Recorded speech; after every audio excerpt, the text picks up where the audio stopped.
Let us start miscellaneous examples of chapter 13.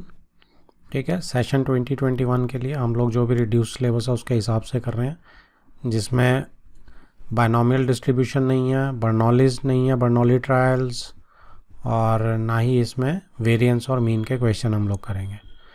ठीक है, तो बाकी सारे हम लोग अटैम्प्ट करेंगे इसमें. Okay, start with example 33. Coloured balls are distributed in example, हाँ ठीक है, मेरे को लगा 33 कलर्ड बॉल्स लिखा है, तो एग्जाम्पल के साथ नंबर तो होगा ही, तो यहाँ से है क्वेश्चन. ये coloured balls are distributed in 4 boxes as shown in the following table. तो ये दे रखा है हमें बॉक्स 1 2 3 4 के अंदर ये ऐसे कलर्ड की बॉल्स हैं. ठीक है, बॉक्स 1 के अंदर 3 ब्लैक बॉल्स हैं, 4 वाइट बॉल्स हैं, 5 रेड हैं एंड 6 ब्लू हैं. ऐसे ही हर बॉक्स के नीचे डिटेल दी हुई है आपकी कि कौन कौन से कलर की बॉल्स हैं उसमें. Now the question says a box is selected at random and then a ball is randomly drawn from the selected box. The color of the ball is black. तो black ball आ चुके हैं हमारे पास. What is the probability that the ball drawn is from the box 3? तो reverse probability का question है. ठीक है, तो इसमें हम लोग क्या करेंगे, black ball आ चुकी है, हमें box 3 से बतानी है. तो सबसे पहले नीचे हम क्या करेंगे, ब्लैक बॉल की टोटल प्रोबेबिलिटी निकाल लेते हैं. तो ब्लैक बॉल की टोटल प्रोबेबिलिटी क्या है, बॉक्स 1 में से कितनी है, 3/3 + 4 7, 7 + 11 18, सो 3/18. और बॉक्स 1 की प्रोबेबिलिटी क्या है, बॉक्स 1 बाय चारों बॉक्स की बराबर ही प्रोबेबिलिटी है, 4 बॉक्सेस हैं, हर बॉक्स के सिलेक्शन की प्रोबेबिलिटी 1/4 हो जाएगी. Right, so 1/4 into 3/18 plus box 2 से ब्लैक बॉल आने की प्रोबेबिलिटी इज 1/4 into 2/2 2 4 8 हो गया ये. सो 1/4 into 2/8 प्लस कंटिन्यूटी में कर रहा हूँ नीचे इधर 1/1 3 4 2 6 7, 1/4 into 1/7 थर्ड बॉक्स से ब्लैक बॉल आने की probability. Then comes fourth box से 1/4 into 4/7 8 13, 4/13. ठीक है जी. अब इसमें आपकी जो हमें चाहिए वो बॉक्स 3 से चाहिए, तो बॉक्स 3 का हमारा रिक्वायर्ड ऊपर क्या आएगा, 1/4 into 1/7, ये चीज़ आ जाएगी बॉक्स 3 से. ठीक है, तो बस ये आपका हो गया. सो प्रोबेबिलिटी ऑफ बॉक्स 3 B3 लिख सकते हो आप इसे, such that ball is given is black. Right, ये निकालना है हमने, और इनको आप मार्किंग्स तो दे ही देंगे. ये क्या चीज़ है, ये है प्रोबेबिलिटी ऑफ, इससे बता देता हूँ, बाकी सब आप अपने आप लिख लेंगे. Probability of box 4 B4 into dot किससे हो रही है, probability of black ball from box 4 B4 में से. ऐसे सारी लिख लेंगे आप, और ये आपकी थर्ड बॉक्स की है, ये थर्ड की है, सेकंड, सब आपका आंसर ये कितना आ जाएगा जब आप इसको सॉल्व कर लेंगे. Your answer would be 0.165.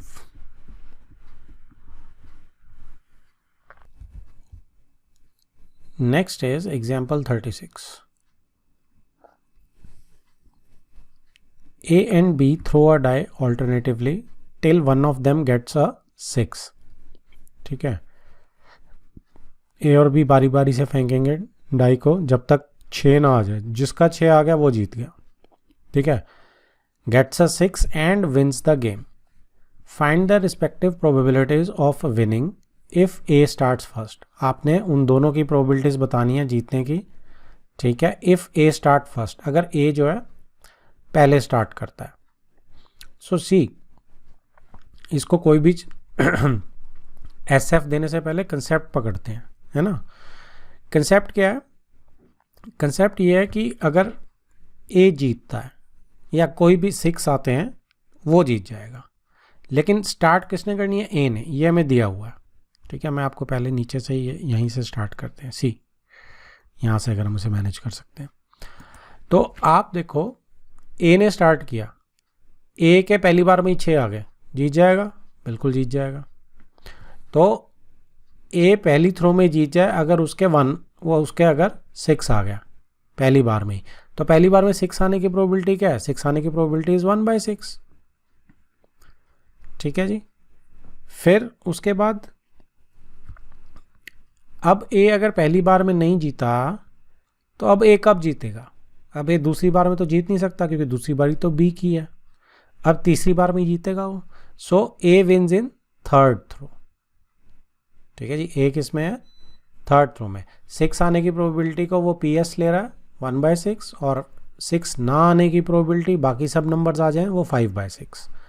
Okay, तो अब क्या होगा कि तीसरी थ्रो में जीतेगा। पहली में ए के नहीं आए 6, दूसरी में ए के नहीं आए 6, तीसरी में ए के 6 आएंगे। ठीक है, इंडिपेंडेंट इवेंट्स हैं, अलग अलग मल्टीप्लाई हो गए, और नहीं तो यहाँ से तो हमें समझ आ ही जाता है।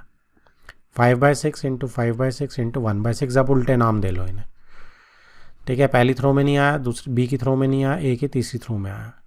तो ये बन गया जी पैटर्न। अब अगर 5th थ्रो में जीतता है तो क्या होगा? इसी पैटर्न के बेस पे ही देख लो, 4 बार नहीं आएंगे, 5वीं थ्रो में आएगा। राइट, 4 बार नहीं आए, पहली थ्रो में आ गया। ओके, ओ सॉरी 5वीं थ्रो में आ गया। ओके, तो ये हमें पैटर्न क्लियर हो गया। अब इसमें क्या होगा? अब ये पैटर्न तो एंडलेस चलता रहेगा। अगर एंडलेस चलेगा तो क्या बन जाएगा? सी अगेन इंपॉर्टेंट चीज़ है, ये पैटर्न बन जाएगा आपका। पहली थ्रो में जीता ये, दूसरी थ्रो में जीता ये, तीसरी थ्रो में तीसरी में जीता तो इससे, 5वीं में जीता तो इससे, ऐसे एंड सो ऑन। तो नाउ यू सी, ये तो जीपी बन गई मेरे पास। ठीक है, 1/6 तो आप कॉमन निकाल लो चाहे। ठीक है, 5/6 का स्क्वायर की आपकी ये जीपी बन जाएगी। तो जीपी में क्या होता है? जब सम टू इनफाइनाइट टर्म्स जीपी में करते हैं तो दैट इज a/1 - r। ठीक है जी। अब a क्या दिख रहा है इसमें? अगर इसने 1/6 नहीं भी कॉमन लिया तो a is this only, a ये आ गया।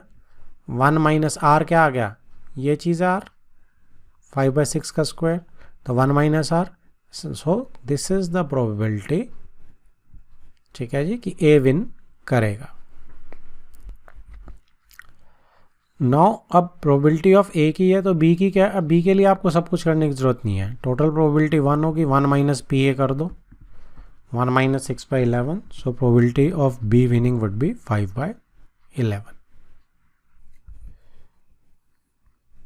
Example 37, if a machine is correctly setup it produces 90% acceptable items. If it is incorrectly set up, it produces 40% acceptable items. Past experience shows that 80% of the setups are correctly done. ठीक है, if after a certain setup the machine produces 2 acceptable items, find the probability that the machine is correctly set up. तो देखो, अगर हम इसको ऐसे समझे कि 80% टाइम्स तो करेक्टली सेटअप होती है मशीन, तो करेक्ट मशीन करेक्ट सेटअप हो रही है, इनकरेक्ट सेटअप हो रही है। तो 80% टाइम्स आपकी करेक्ट सेटअप हो रही है, तो 20% टाइम्स आपकी इनकरेक्ट सेटअप हो रही है। जब आपकी ये करेक्ट सेटअप हो रही है तो कितनी वो बना रही है? 90% एक्सेप्टेबल आइटम्स। तो जब ये करेक्ट सेटअप हो रही है तो ये 90% एक्सेप्टेबल आइटम्स बना रही है। जब इनकरेक्ट सेटअप हो रही है तब ये कितनी बना रही है? 40% एक्सेप्टेबल आइटम्स। तो एक्सेप्टेबल आइटम्स 40% बन रही हैं, यहाँ पे बन रही थी 90%। राइट, तो उसने बोला है कि अब जो है दो आइटम्स बनी है, दोनों एक्सेप्टेबल हैं, तो प्रोबेबिलिटी बताओ कि वो करेक्टली सेटअप वाली मशीन से आई हैं। तो अब इसमें क्या होगा? अब इन सबको आप अपॉन 100 करके प्रोबेबिलिटीज़ में चेंज कर लीजिएगा रिस्पेक्टिवली। तो ये कितना हो जाएगा? 0.8 इंटू 0.9, एक्सेप्टेबल की टोटल निकल जाएगी। तो 0.8 इंटू सी, इसमें क्या है कि आपको क्या है, क्योंकि 2 एक्सेप्टेबल आइटम्स निकालनी है, अगर एक एक्सेप्टेबल आइटम निकालनी होती तो प्रोबेबिलिटी होती ये 90% वाली 0.9, लेकिन 2 एक्सेप्टेबल निकालनी है तो ये 0.9 जो है 2 बार मल्टीप्लाई होगा। ठीक है, 2 एक्सेप्टेबल आइटम्स जब आपका करेक्ट सेटअप है, B1 is correct setup, B2 is incorrect setup. ठीक है, तो आपकी एक्सेप्टेबल आइटम्स जब आपके करेक्ट सेटअप है तो 0.9 पहली, 0.9 दूसरी, दो आइटम्स है ना, क्योंकि ऐसे ही जब आपका इनकरेक्ट सेटअप है तो acceptable items 2 is 0.4 into 0.4। Okay, तो अब इसमें आप क्या करेंगे कि एक्सेप्टेबल आइटम्स जो हम नीचे लिखेंगे वो 0.8 इंटू 0.9 दो बार, 0.8 इंटू 0.9 इंटू 0.9, उसके बाद 0.2 इंटू 0.4 इंटू 0.4, राइट। और इसमें से हमें सूट कौन सी हमें चाहिए, कौन सी कि वो करेक्टली सेटअप में से निकले, तो करेक्ट वाली तो ये है, इसी को ऊपर लिख दो आप। ठीक है, सॉल्व करेंगे आपका आंसर आ जाएगा 0.95। तो ये आप इसके हिसाब से अब लगा ही लेंगे कि प्रोबेबिलिटी ऑफ, ठीक है, क्या निकालना उसने, प्रोबेबिलिटी ऑफ कि आपकी एक्सेप्टेबल निकली है लेकिन करेक्ट में से निकल के आ रही है।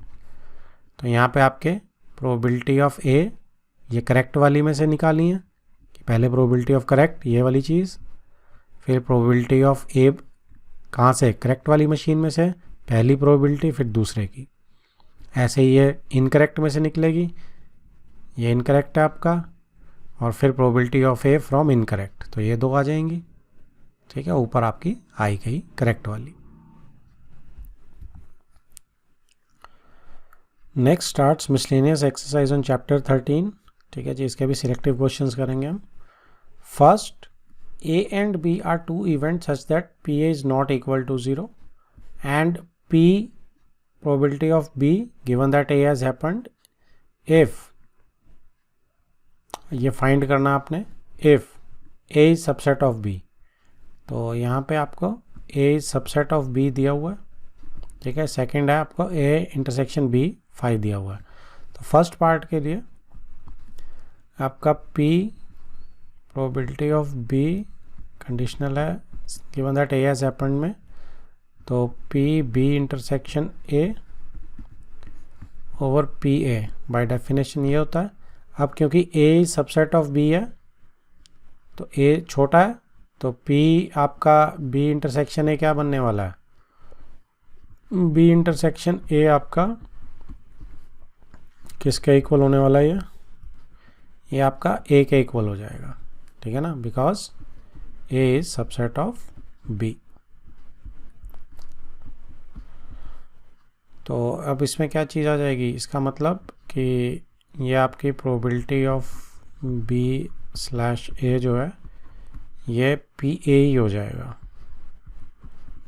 ओवर PA, कैंसल आउट होके answer is 1, right. Second part के लिए A इंटरसेक्शन B 5 हो गया, डिसजॉइंट सेट्स हैं। ओके, तो यहाँ 5 हो जाएगा तो प्रोबेबिलिटी 0 हो जाएगी इसकी, इसमें तो कुछ है ही नहीं। इसको भी अगर मैं यहीं ले जाऊँ तो ये यहाँ पे probability of A intersection B क्या हो जाएगा, 0 हो जाएगी, क्योंकि वो तो 5 है। तो बस फिर प्रोबेबिलिटी भी 0 हो जाएगी, ऊपर भी 0, नीचे PA का कोई फ़र्क ही नहीं पड़ता। सो answer is 0. Next is question number 2. A couple has 2 children. Find the probability that both children are males if it is known that at least one of the children is male. ठीक है, conditional probability बोल रहा है कि 2 children है, तो 2 children है तो उनकी सैम्पल स्पेस क्या बन जाएगी भाई, अब मेल फीमेल के उसमें बना लेते हैं कि या तो दोनों फीमेल हुई, या पहली फीमेल होगी दूसरा मेल हो गया, या फिर पहले मेल हो गया दूसरी फीमेल हो गई, कॉमा नहीं लगाते, कॉमा से थोड़ी सी, और या फिर दोनों मेल हो गए। ठीक है, अब फर्स्ट पार्ट में वो कह रहा है कि at least one of the children is male. तो अगर एक चिल्ड्रन एट लीस्ट मेल है मतलब दोनों भी मेल हो सकते हैं, तो मतलब ये 3 केसेस बन रहे हैं मेरे पास। ठीक है, और इसमें से उसने किसकी प्रोबेबिलिटी मांगी है, बोथ आर मेल्स, तो इन तीनों केस में से इंटरसेक्शन कौन सी है, बोथ आर मेल्स, ये वाली। आंसर क्या है, सीधा सीधा 1/3। ठीक है, सेकंड में लिख लेते हैं, अभी बना के पहले एक बार देख लेते हैं। सेकंड में find the probability that both children are females if it is known that elder child is a female. तो एल्डर चाइल्ड फीमेल कौन कौन सा बनते हैं केस? एल्डर चाइल्ड फीमेल है इसमें और इसमें से दोनों फीमेल वाले कौन से हैं? ये वाली इंटरसेक्शन बन रही है। आ गया, क्या आ गया? 1/2। ठीक है, दोनों आंसर्स आ गए। तो अब इसको बना के लिख लेते हैं। फर्स्ट पार्ट आपको पता है कि प्रोबेबिलिटी ऑफ, क्या करना है आपको कि both child are males, both child males हैं। आप इसको ए बी जो मर्जी नाम दे देना। मैं यहाँ पे एम से करता हूँ ताकि हमें क्लैरिटी आ जाए कि बोथ चाइल्ड मेल्स हैं। Slash at least one of them is male. ठीक है, तो एटलीस्ट एक मेल होना चाहिए। तो एटलीस्ट एक मेल मतलब कि कुछ भी लगा दो, एटलीस्ट में वन मेल में LM लिख देता हूँ मैं, एटलीस्ट वन मेल। ठीक है, आप इसको E बोल सकते हैं, इसको F बोल सकते हैं, A बोल दो, B बोल दो अपने हिसाब से। ओके, तो ये कितना हो जाएगा? ये आपका probability of MM intersection LM हो जाएगा और नीचे एटलीस्ट मेल। ठीक है, अब इसकी सैम्पल स्पेसिस में से प्रोबेबिलिटी निकाल देना। इनकी क्या क्या आएगी?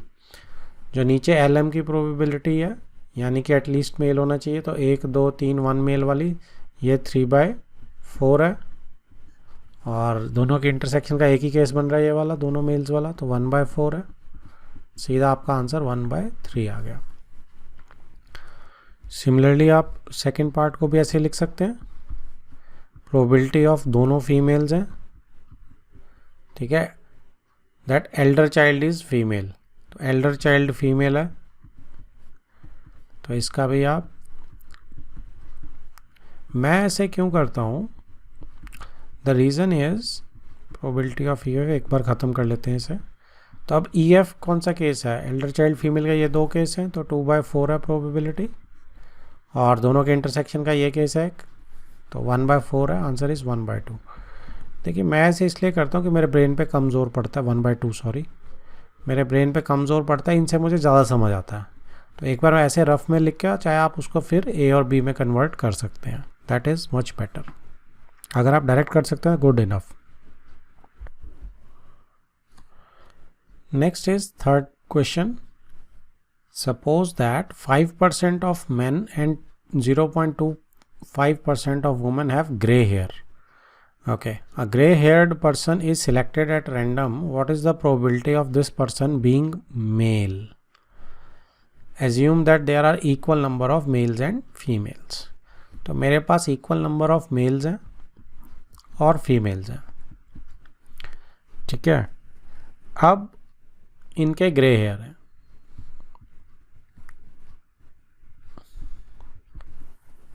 अब 5% ऑफ जो मैन है उनके ग्रे हेयर है, तो ये आप कह सकते हैं कि 5% जो मैन है उनके ग्रे हेयर है, एंड 0.25% जो फीमेल्स हैं उनके ग्रे हेयर है।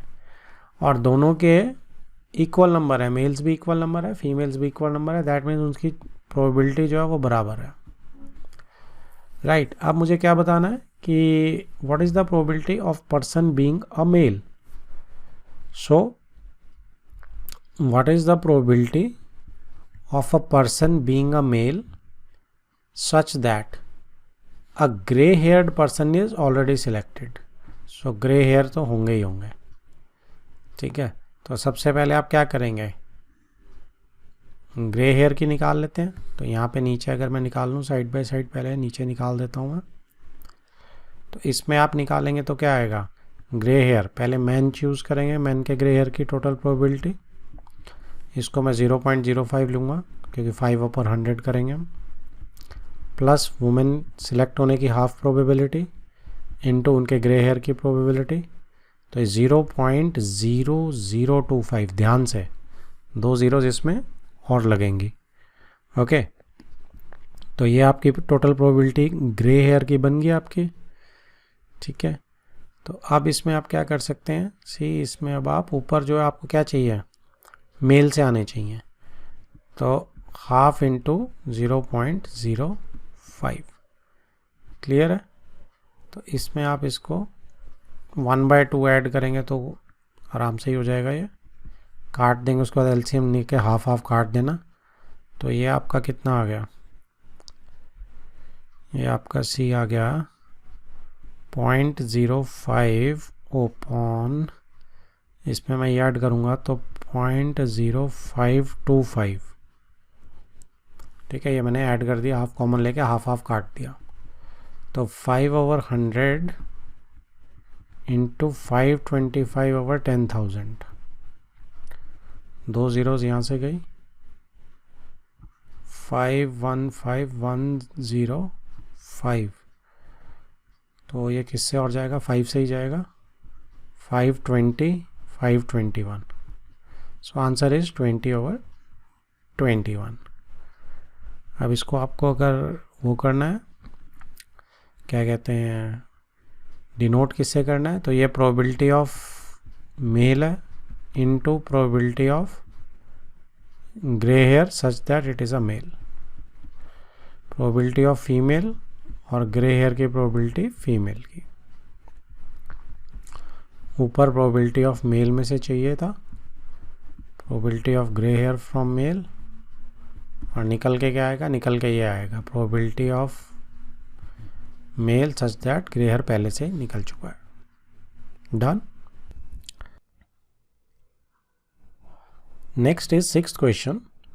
In a hurdle race, a player has to cross 10 hurdles. The probability that he will clear each hurdle is 5/6. What is the probability that he will knock down fewer than 2 hurdles? तो fewer than 2 hurdles अगर उसने knock down करने, मतलब ज़्यादा से ज़्यादा वो या तो कोई हर्डल ना गिराए या फिर वो एक हर्डल गिरा सकता है, इससे ज़्यादा नहीं गिरा सकता वो। ओके, तो उसके हर्डल क्रॉस करने की प्रोबेबिलिटी क्या है, 5/6।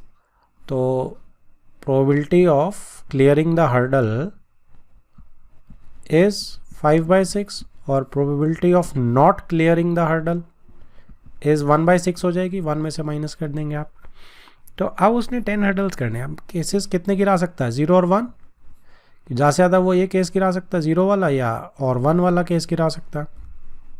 तो इस केस में जब वो 0 हर्डल गिरा रहा है तो प्रोबेबिलिटी क्या होगी, तो जब वो 0 हर्डल गिरा रहा है तो मतलब 10 के 10 क्लियर कर रहा है हर्डल, तो क्लियर की प्रोबेबिलिटी ये है, तो 10 के 10 5/6 इंटू 5/6 इंटू 5/6, 10 के 10 उसने क्लियर कर लिया, ठीक है। और जब वो एक हर्डल गिरा रहा है, ठीक है, तो एक हर्डल गिराने पे क्या आएगा, यहाँ पे आप नॉकडाउन हर्डल लिख लो, नॉकडाउन हर्डल उसके नंबर है ये। तो इसमें अब आप जब वो एक हर्डल गिरा रहा है तो और की जगह प्लस लगा रहा हूँ मैं, तो ये कितने होगा, एक हर्डल गिराएगा तो मतलब 9 क्लियर कर लेगा वो हर्डल, तो 9 उसने क्लियर कर लिया हर्डल। एक गिरा रहा है तो गिराने की प्रोबेबिलिटी, नॉट क्लियरिंग की प्रोबेबिलिटी 1/6, ठीक है। अब कौन सा गिराएगा हर्डल, पहला भी गिरा सकता है, दूसरा भी, third one, fourth one, fifth one, कोई भी गिरा सकता है। तो ऐसे कितने केसेस बन जाएंगे अगर परम्यूटेशन करूँगा, 10 स्पेसिस हैं अगर मेरे पास, तो 10 फैक्टोरियल में ये 1/6 जो है मूव कर सकता है, 5/6 हैं बाकी सारे, तो 10 फैक्टोरियल। अब 5/6 कितने, 9 रिपीट हो रहे हैं, तो डिवाइडेड बाय 9 फैक्टोरियल यानी 10 केसेस बन जाएंगे। तो इसको अगर आप सिंप्लीफाई करेंगे तो कितना हो जाएगा, 5/6 की पावर 9 कॉमन ले लीजिए, यहाँ से एक 5/6 बच गया, यहाँ से 1/6 इंटू 10 बच जाएगा। तो ये आपका इसमें से 2523 है ना, तो आपने 2 से कर दिया इसको, तो ये कितना आ गया आपका, एक काम करो आप इसको ना पहले ऐड कर लो फिर करते हैं, कैल्शियम लेना आसान हो जाएगा, काटो मत। तो ये 15/6 हो जाएगा, 5/6/9 15/6, तो इसको 5 इंटू 3/6 कर लो, तो अब ईजी है। तो फाइनल आंसर क्या आ गया मेरा, 5 10 हो गए ऊपर, 6 9 है नीचे, इंटू 1 2, तो ये मेरा फाइनल आंसर है। Next is question number 7। A die is thrown again and again until 3 6s are obtained. जब तक 3 6 नहीं आ जाएंगे तब तक वो डाई फेंकता रहेगा। Find the probability of obtaining the third 6 in the 6th throw of die. वो क्या बोल रहा है कि आपको प्रोबेबिलिटी निकालनी है कि तीसरा 6 आए 6th थ्रो ऑफ डाई में। दो कंडीशन है देखो, पहली क्या है कि डाई को कब तक फेंकना, जब तक 3 6 ना आ जाए। फिर वो ऊपर से बोल रहा है कि प्रोबेबिलिटी निकाल लो कि थर्ड 6 जो है वो 6th थ्रो में आए।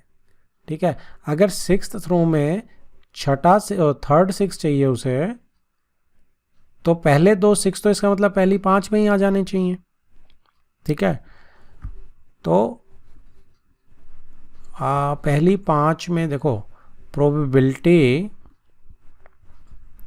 ऑफ गेटिंग 2 6 इन फैक्ट, क्योंकि 3 टोटल चाहिए तो 2 6 इन फर्स्ट 5 थ्रोज। पहली 5 थ्रो में हमें 2 6 चाहिए, कभी मर्जी आ जाओ, क्योंकि लास्ट उसने फिक्स कर दिया कि 6th थ्रो में ही आएगा।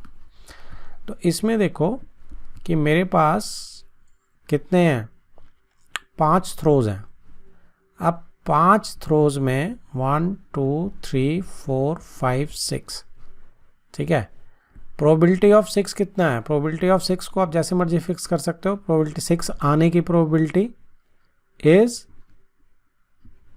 1/6 और ना आने की probability is 5/6।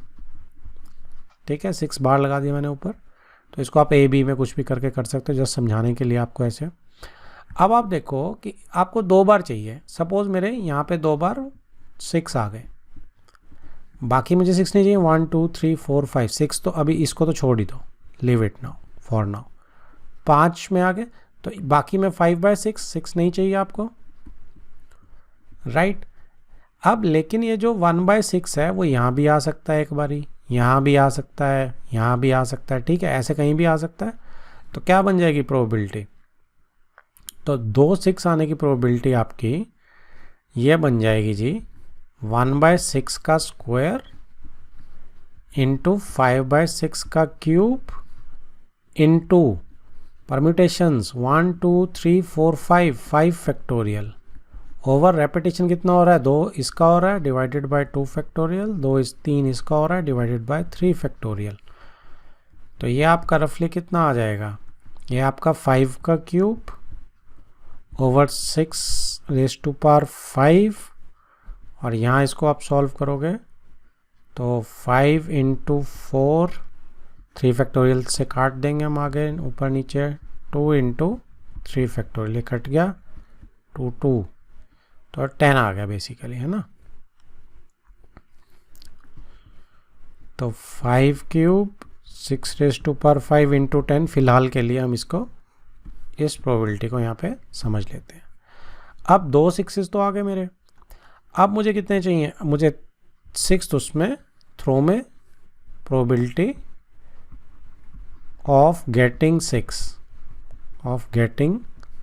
Third 6 in 6th throw.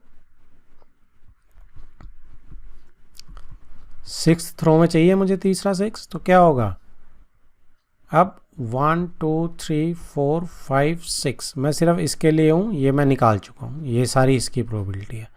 तो यहाँ 6 आने की प्रोबेबिलिटी तो एक ही है, कहीं भी नहीं जा रहा है, तो सिंपली बस दोनों को मल्टीप्लाई कर देते हैं। तो कितनी होगी 5/3 6/5 इंटू 10 इंटू 1/6, तो 5/3 ओवर 6/6 इंटू 10। ठीक है, आप इसको सॉल्व आराम से कर सकते हैं। ये कितना आ जाएगा, ये आपका कट पिट का 625 अपॉन 23328 आ जाएगा, and that is my answer. Next is 8th question, if a leap year is selected at random, तो लीप ईयर है हमारे पास, what is the chance that it will contain 53 Tuesdays.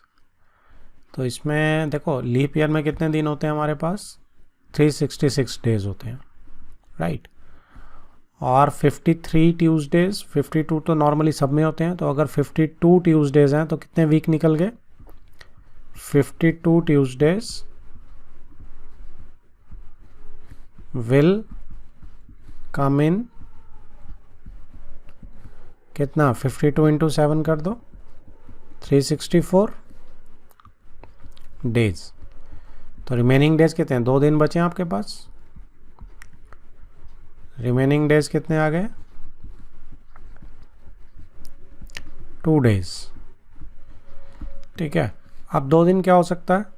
कुछ भी हो सकता है 2 दिन। तो से first day can be Monday, second day can be Tuesday, first day can be Tuesday, then Wednesday, Wednesday comma हटा दो, थर्सडे, थर्सडे हो सकता है पहला दिन, दूसरा दिन फ्राइडे हो सकता है, फ्राइडे सैटरडे, सैटरडे संडे, और एक बचा संडे मंडे। सारे केसेस बन गए। सैम्पल स्पेस तैयार है आपकी 2 दिन की। 1 2 3 4 5 6 7 केसेस आपके पास। अब इसके अंदर आपको क्या चाहिए? 53 ट्यूसडेज। कब कब आ रहा है ट्यूसडे? इस पे ट्यूसडे आ रहा है, इस पे ट्यूसडे आ रहा है, और तो किसी पे नहीं आ रहा। सो क्या हो जाएगी प्रोबेबिलिटी 2 ट्यूसडेज की या 53 ट्यूसडेज की, 53rd ट्यूसडे की इनफैक्ट 2/7। 2 ही आपके फेवर में टोटल 7 केसेस में। So answer is this. Next is 9th question. An experiment succeeds twice as often as it fails. ठीक है जी, एक एक्सपेरिमेंट है जो ट्वाइस सक्सीड होता है जितनी बारी वो फेल होता है। तो अगर फेल होता है, नंबर ऑफ टाइम्स फेल होता है तो वो x है, तो नंबर ऑफ टाइम्स सक्सीड होने का 2x है। ठीक है, तो इससे क्या होगा कि आगे क्या है? Find the probability that in the next 6 trials there will be at least 4 successes. तो 6 ट्रायल्स के अंदर अगले 4 सक्सेस होनी चाहिए कम से कम। तो सक्सेस क्या हो सकती हैं? अगर मैं सॉर्ट ऑफ प्रोबेबिलिटी डिस्ट्रीब्यूशन करूं तो x मेरा क्या हो सकता है? 4 भी हो सकता है, 5 भी हो सकता है, 6 भी हो सकता है ना, नंबर ऑफ सक्सेस। तो एटलीस्ट 4 में 4 5 6 सारे आ सकते हैं ये। तो इसमें क्या होगा? एक काम करते हैं, इसको थोड़ा सा खुला लिखते हैं क्योंकि इसमें मुझे थोड़ा ज़्यादा करना पड़ेगा। तो I won't write it here, I would write it as here. x मैं यहाँ ले रहा हूँ, it would be 4, it can be 5 or it can be 6. Okay, number of successes. अब इसके बाद आप ये देखेंगे कि इसकी प्रोबेबिलिटी क्या बनने वाली है। ठीक है, यहाँ पे तो और आएगा, सारे केसेस ऐड हो गए, कुछ भी आ सकता है ना इनमें से। तो अगर मैं इनकी प्रोबेबिलिटी पे फोकस करूँ तो टोटल कितने बन गए? Total is 3x। तो प्रोबेबिलिटी ऑफ f कितना हो जाएगा? x/3x यानी कि 1/3 हो जाएगा। और प्रोबेबिलिटी सक्सेस की क्या हो जाएगी? इट वुड बी 2/3, क्योंकि 2x + x टोटल 3x हो गया ना, तो 2x/3x इज 2/3। तो इसमें आपका क्या आ जाएगा? अब 4 टाइम्स अगर आपके पास 1 2 3 4 5 6, ठीक है, 6 ट्रायल्स में आपके सक्सेस कितने ट्रायल्स में हो रही है? 4 में। सो 2/3 रेज़ टू पावर 4, और फेलियर कितने में आ रहा है? 2 में, 1/3 का 2 बार। लेकिन अब ये कहाँ कहाँ आ रहा है? तो परम्यूटेशन कॉम्बिनेशन, कहीं भी कोई भी 4 जो हैं इनमें से हो सकती हैं सक्सेस और कोई भी 2 फेल। तो 6 टोटल स्पेसिस हैं, तो 6 फैक्टोरियल डिवाइडेड बाय, अब कितने रेपिटेशन है? 2/3 के 4 रेपिटेशन है तो 4 फैक्टोरियल, और 1/3 के 2 रेपिटेशन है तो this. Okay, then comes plus 5 वाला केस। 5 वाले केस में क्या होंगी? 5 आपकी सक्सेस आ गई, 1 फेलियर आ गया आपका, तो 6 फैक्टोरियल डिवाइडेड बाय रेपिटेशन 5 बार हो रहा है, इसका 1 का कोई बात नहीं। देन कम्स आपकी 6 की 6 सक्सेस हैं, तो सारी की सारी सक्सेस हैं। 2/3 raise to power 6। Add up करो इन सबको। ठीक है, जैसे आप इन सबको ऐड अप करेंगे आपका आंसर बड़े आराम से आ जाएगा। 31/9 2/3 रेज़ टू पावर 4।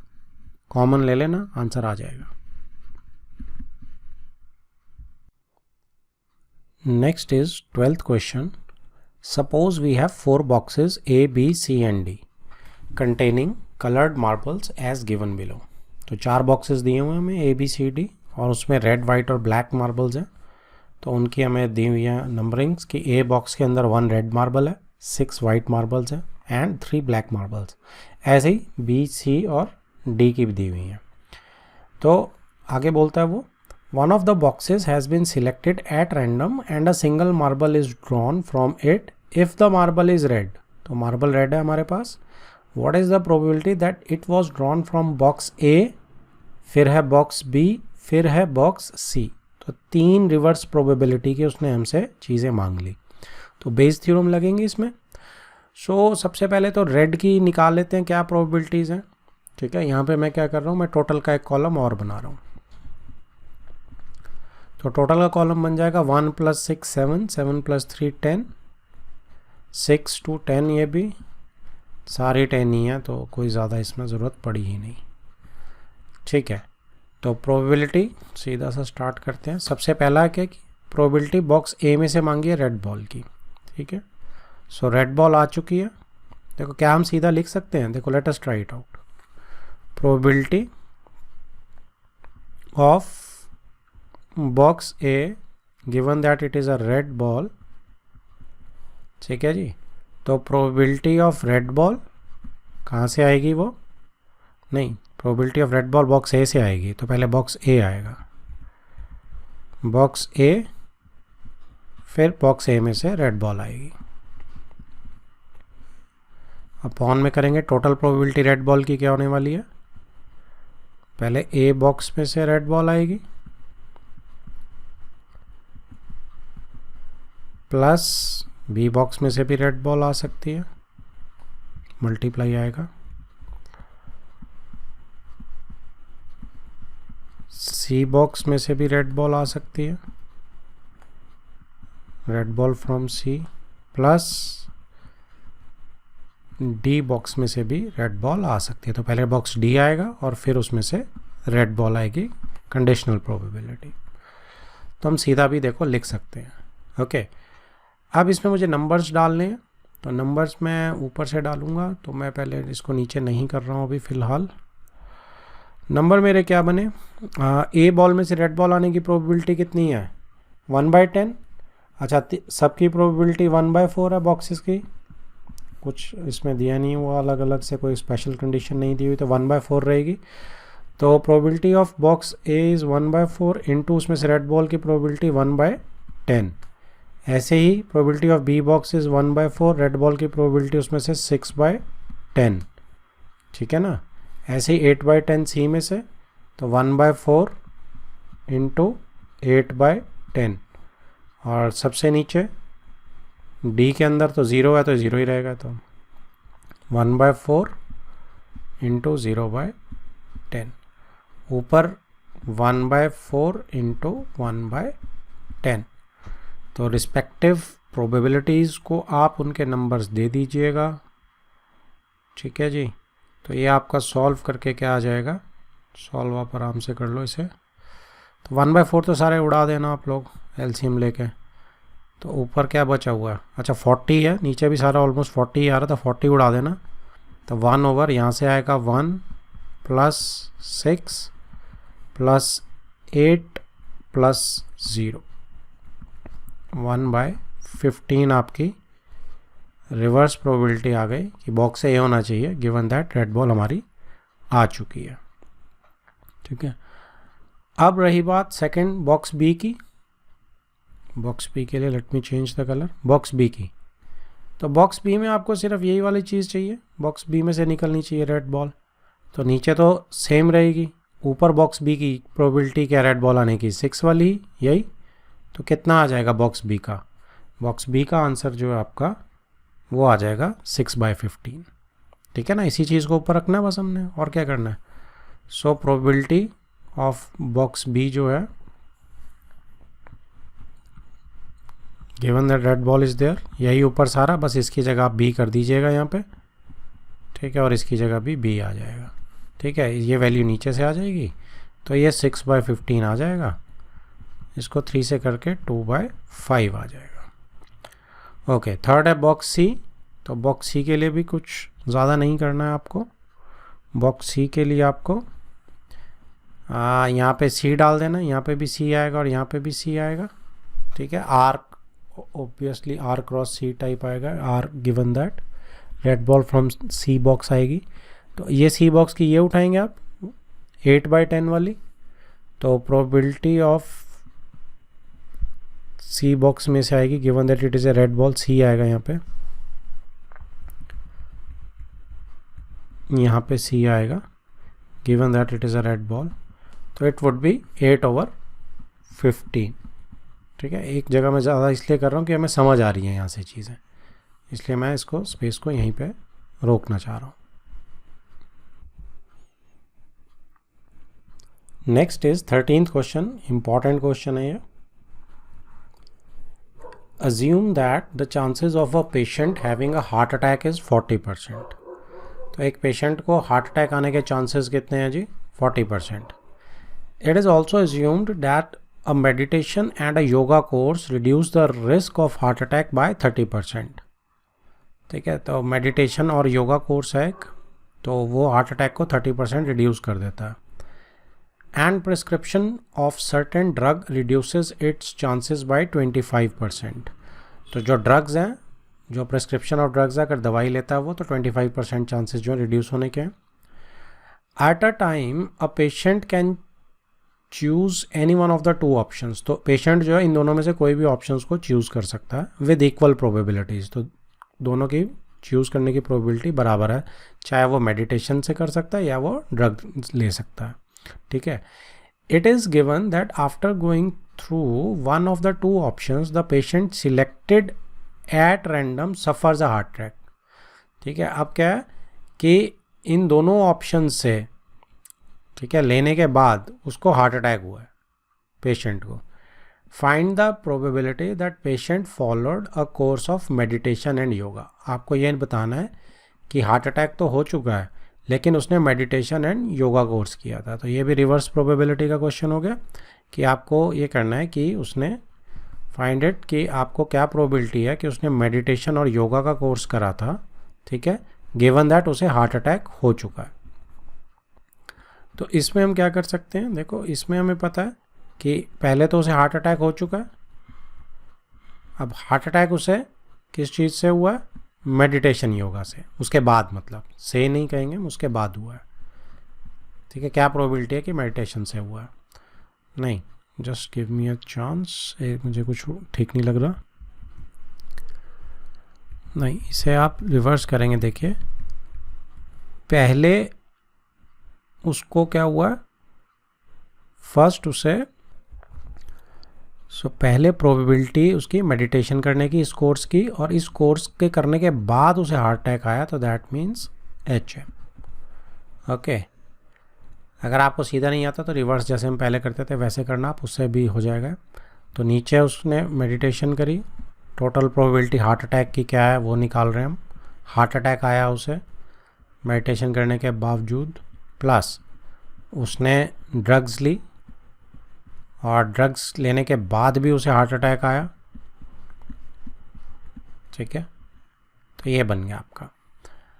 अब इसको थोड़ा सा जो नंबर्स हैं उनको देख लेते हैं कि 40% उसे हार्ट अटैक आने की प्रोबेबिलिटी है।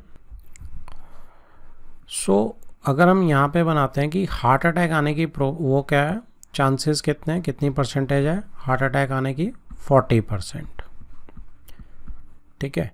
नेक्स्ट फिगर है कि अगर वो मेडिटेशन और योगा का कोर्स कर लेता है तो 30% रिड्यूस हो जाता है उसका हार्ट अटैक आने का चांस। तो अगर वो मेडिटेशन कर रहा है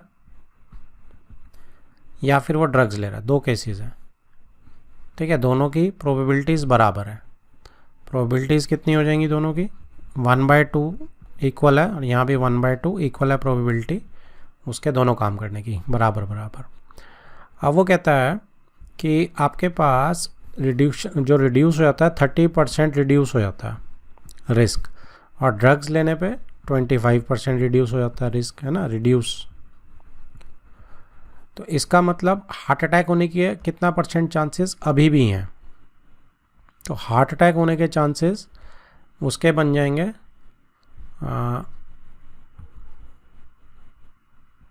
हार्ट अटैक अभी भी हो जाएगा इस केस में, ठीक है, ये हो जाएगा 40% माइनस 30% ऑफ 40%, ठीक है जी। कि इसके अंदर से आप 30% और 40% निकाल के माइनस कर दीजिए, तो ये आ जाएगा 40 तो ये आपका आ गया 28%, राइट। आप इसमें देखेंगे अब 25% अगर रिड्यूस करेंगे तो कितना आ जाएगा, तो ये भी आपका 40 माइनस 25% ऑफ 40, तो 40 माइनस 25/100 इंटू 40, तो ये 10 आ जाएगा, तो ये 30% हो जाएगा, ठीक है। Now these are the probabilities of heart attack, ये भी प्रोबेबिलिटी ऑफ हार्ट अटैक है, ये भी प्रोबेबिलिटी ऑफ हार्ट अटैक है, ठीक है जी। तो प्रोबेबिलिटीज़ मेडिटेशन कर रहा है उसकी ये है, और ड्रग ले रहा है उसकी प्रोबेबिलिटी ये है। तो अब इसमें क्या हो जाएगा, इनमें वैल्यूज़ डालेंगे। Probability of meditation is half, probability of heart attack after meditation course is 28%, तो इसमें देखो कितनी बन जाएगी, 0.28 परसेंटेज को मैंने प्रोबेबिलिटी में कन्वर्ट कर लिया, इनटू कर देते हैं इसे ताकि कन्फ्यूजन ना हो, plus probability of drugs taking half, probability of heart attack after drugs 30%, तो 0.30 लेना तो ले सकते हो। अब यहाँ पे ऊपर यही वाला केस आएगा कि उसको हार्ट अटैक मेडिटेशन के कोर्स के बाद आया, ठीक है। तो आप इसको सॉल्व कर सकते हैं एलसीएम वेलसीएम लेके, सिंपल आंसर इज 14/29। तो बहुत अच्छा क्वेश्चन था ये। Next is 14th question, if each element of a second order determinant is either 0 और 1, ठीक है। सेकेंड ऑर्डर का डिटर्मिनेंट है आइदर 0 और 1, सिर्फ 0 और 1 से बनाना है मुझे determinant. What is the probability that the value of determinant is positive, क्या प्रोबेबिलिटी है कि वैल्यू जो डिटर्मिनेंट की आएगी वो हमेशा पॉजिटिव आएगी, ठीक है। ब्रैकेट में दे रहा है assume that individual entries of determinant are chosen independently, each value being assumed with probability half. इसकी ज़रूरत नहीं है, we don't need this line, इतनी हमें कॉमन सेंस है कि 0 और 1 की प्रोबेबिलिटी 2 अगर हैं तो प्रोबेबिलिटी ऑफ 0 की क्या है, हाफ है वो भी, और प्रोबेबिलिटी ऑफ 1 क्या है, दैट इज़ ऑल्सो हाफ, इतना हमें पता है, ओके। तो अब हम ध्यान देते हैं जो उसने हमने क्वेश्चन बोला है। सेकेंड ऑर्डर का डिटर्मिनेंट है, मैट्रिक्स बना दिया मैंने, तो यहाँ पे 0 1 आ सकता है, यहाँ पे 0/1 आ सकता है, यहाँ पे 0/1 आ सकता है, और यहाँ पे 0/1 आ सकता है, ठीक है। तो मेरी सैम्पल स्पेस क्या बनेगी, अब हर ऑप्शन के लिए मेरे पास, हर बॉक्स के लिए या हर जगह को फिल करने के लिए 2 ऑप्शंस हैं। तो सैम्पल स्पेस मेरी, number of elements in sample space बनेंगे 2⁴, 2 इंटू 2 इंटू 2 इंटू 2, यानी कि 16 मेरी टोटल बन सकती हैं सैम्पल स्पेसेस। तो 16 डिटर्मिनेंट्स बन सकते हैं मेरे। अब मुझे कौन से केसेस चाहिए जिसमें मेरे को पॉजिटिव आ रही है वैल्यू ऑफ डिटर्मिनेंट। अब आप ध्यान से देखेंगे कि किस केस में वैल्यू जो है पॉजिटिव आ सकती है। तो अगर मैं cases of positive determinant value,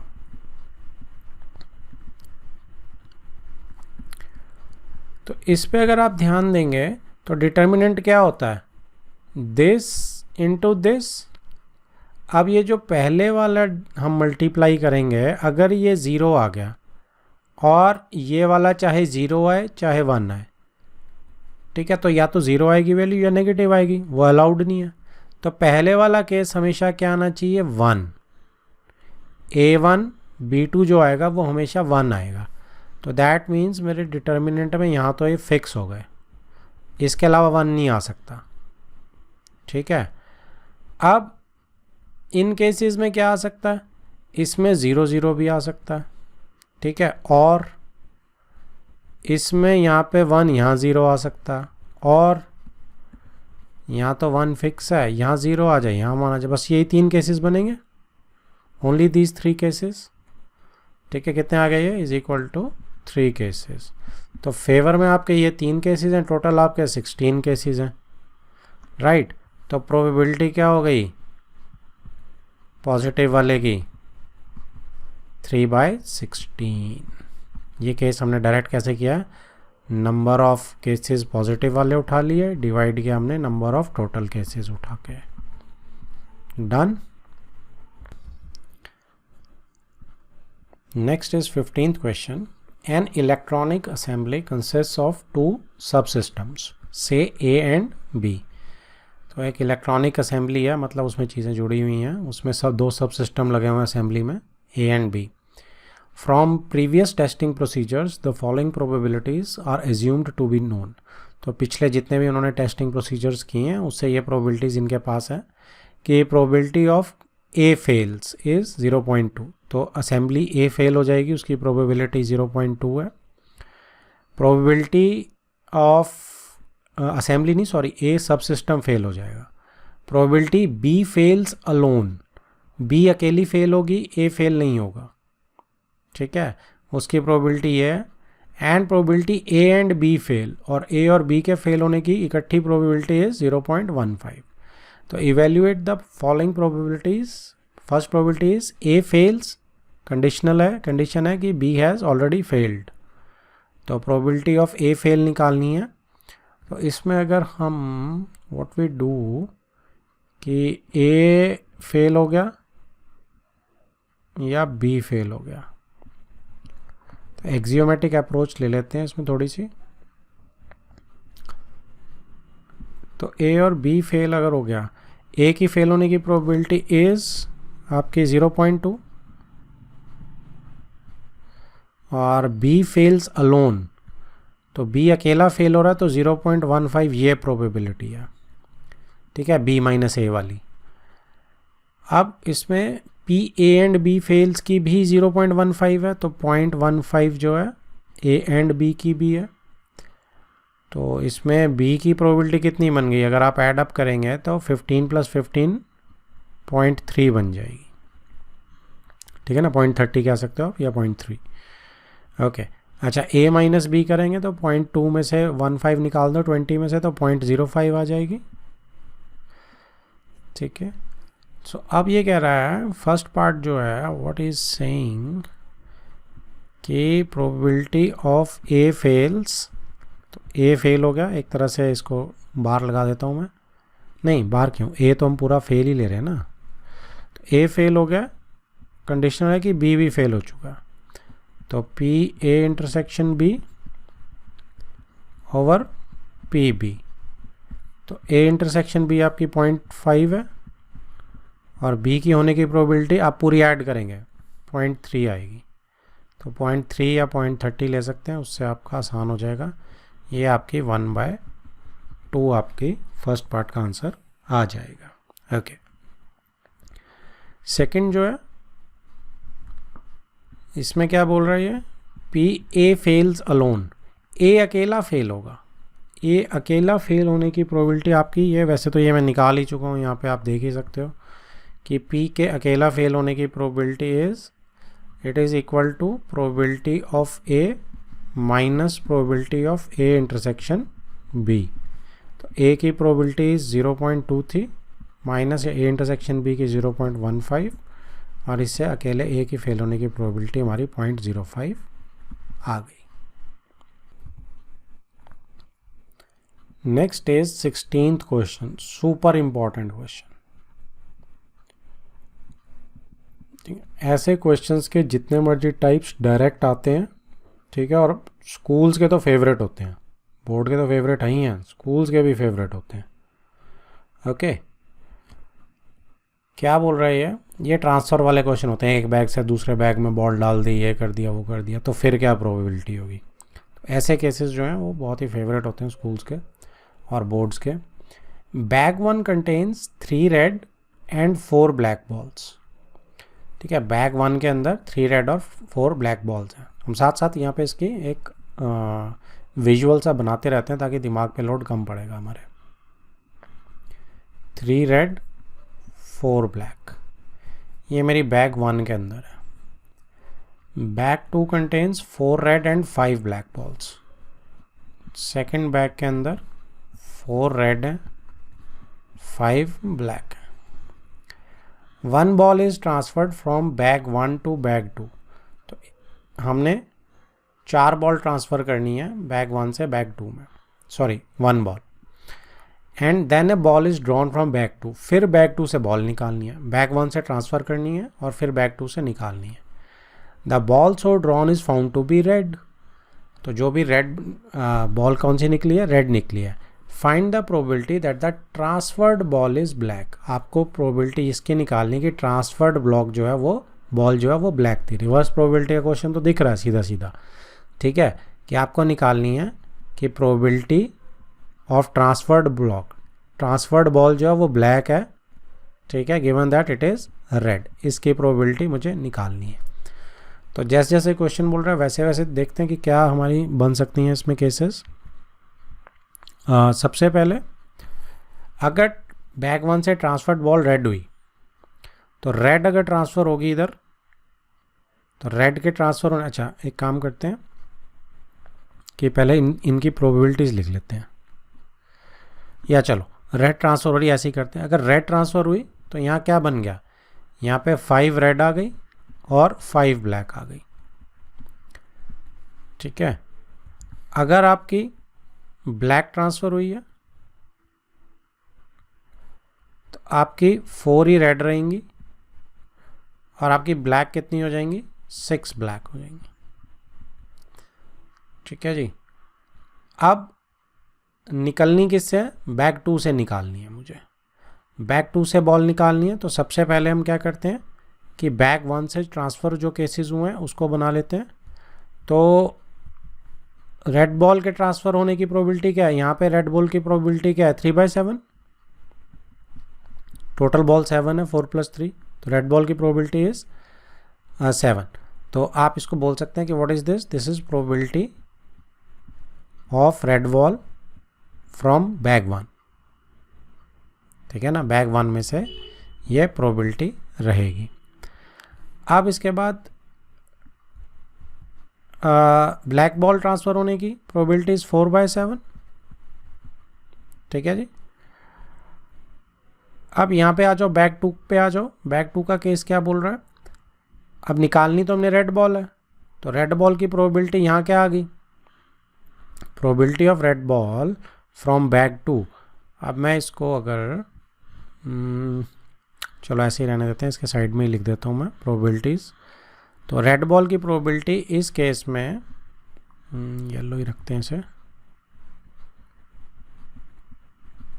ठीक है, कितनी आ जाएगी जी, 5/10, 1/2 भी कह सकते हैं। और इस केस में से प्रोबेबिलिटी ऑफ रेड बॉल इस केस में क्या बनेगी, जबकि ट्रांसफर्ड कहाँ से हुई है, ये ट्रांसफर्ड हुई है, ये ब्लैक बॉल ट्रांसफर्ड हुई है, तो इसमें आ जाएगी 4/10, है ना।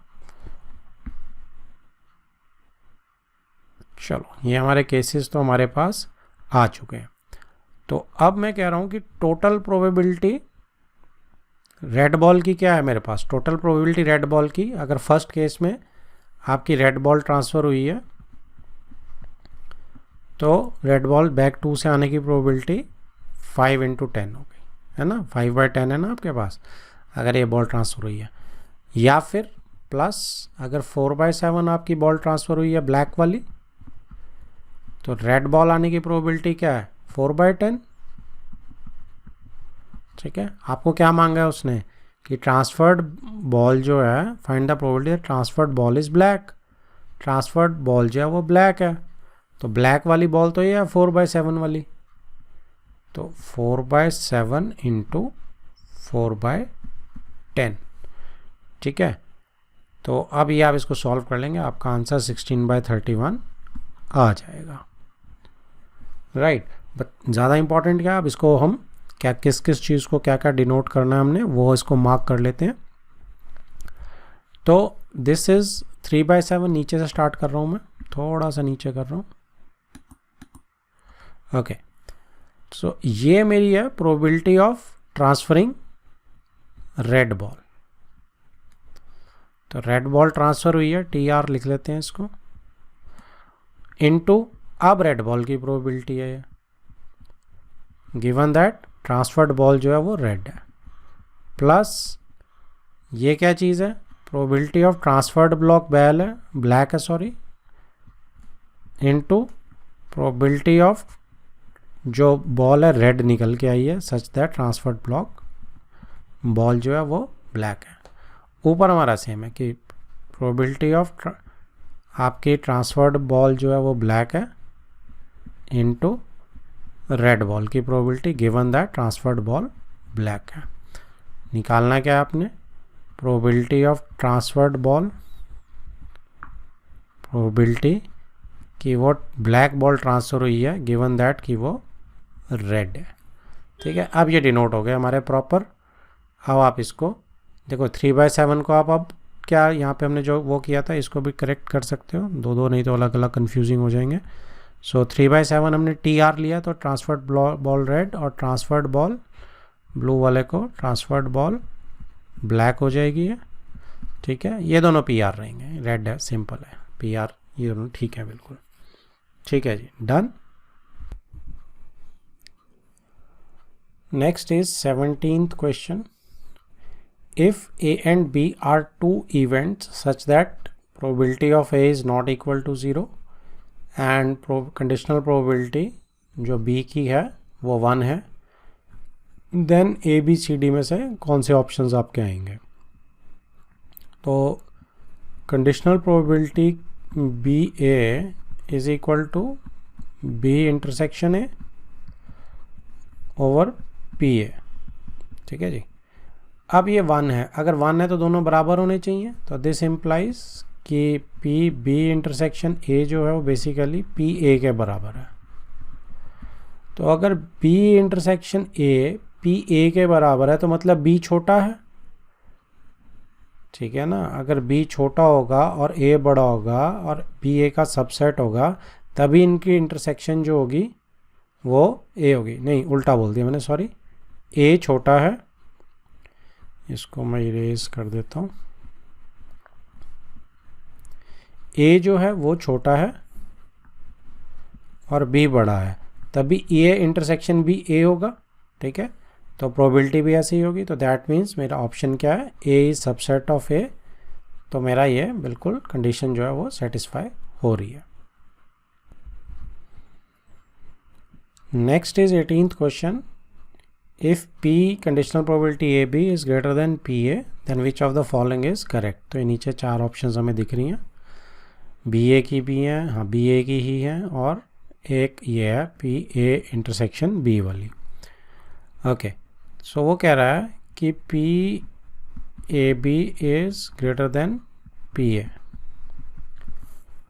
तो इसमें अगर मैं देखूं तो PA intersection B over P B is greater than P A हो जाएगी। अब आप देखो, आप क्या करें कि एक बार इसे मल्टीप्लाइंग बाय पी बी कर दो। तो अगर आप इसको पी बी से मल्टीप्लाई कर देंगे लेफ्ट और राइट हैंड दोनों इनइक्वालिटी की, तो कोई फ़र्क नहीं पड़ेगा क्योंकि 0 और 1 के बीच में रहती है ना, तो ये कैंसल आउट हो जाएगी। अब आप पी ए से डिवाइड कर दो। ठीक है, जब आप पी ए से डिवाइड कर दोगे दोनों तरफ, ठीक है, तो भी क्या आएगी, ये P A into P B divided by P A, ये कैंसल आउट।